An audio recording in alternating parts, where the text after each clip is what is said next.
So the thing that will get Deshaun Watson suspended, if he is suspended, it is violating the personal conduct code. Now, the commissioner has really wide authority in applying that. But here's Rusty Hardin's take on possible violations of that code by his client, Deshaun Watson. Again, this is Deshaun Watson's defense attorney talking. There's no appeal for either side if she finds no offense.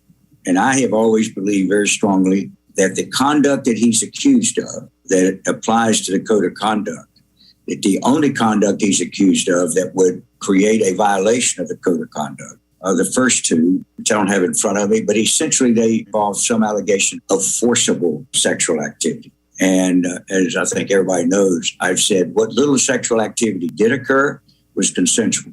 And there are only 3 occasions in our case that any type of sexual activity occurred. And that's 3 out of 22 of the massages. And that sexual activity was consensual. And so, and the grand jury, it's important for everybody to remember, the grand jury actions should put that to risk, because 2 of the 3 women that made plaintiff allegations, cases were presented to the grand jury, and the grand jury returned no bills. You know, one of the things, Gabe, that's been frustrating about this, people haven't realized what these no bills mean. A no bill means they cannot find probable cause that there is any evidence of a criminal conduct. And again, that is his take on the potential suspension for violating the code of conduct. And it's important to note, he is a defense attorney, and the NFL has shown what a court of law believes is not what the league follows. Yeah, exactly. When you talk about the personal conduct policy with the NFL, it's separate from law. It's different from laws. I mean, the laws are something we all have to obey.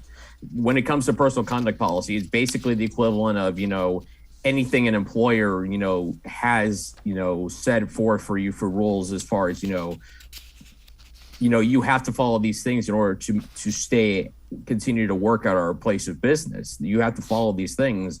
And, the NFL might have stricter standards in those regards than obviously a court of law would. I mean, that's the thing, is just because, Deshaun Watson, was not indicted, that all these cases got no bills, in these grand juries in the state of Texas, that doesn't mean he's off the hook completely.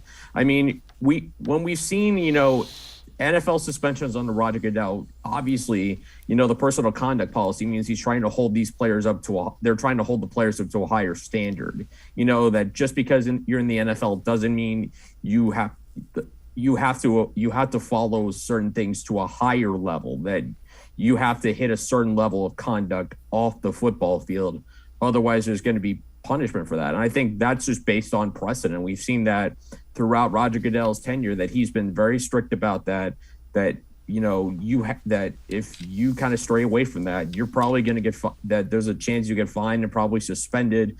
I mean, we've seen plenty of times players haven't been charged for things and they've still been suspended. So we're talking a completely different set of rules here when it comes to the NFL and suspensions and how long a player could be out for. But again, we're also talking about, in this case, an independent arbitrator evaluating these things, which means, again, we're going down a whole new path here as compared to, the first 10, 15 or so years where Roger Goodell has been the commissioner and essentially has had final say in all of these cases.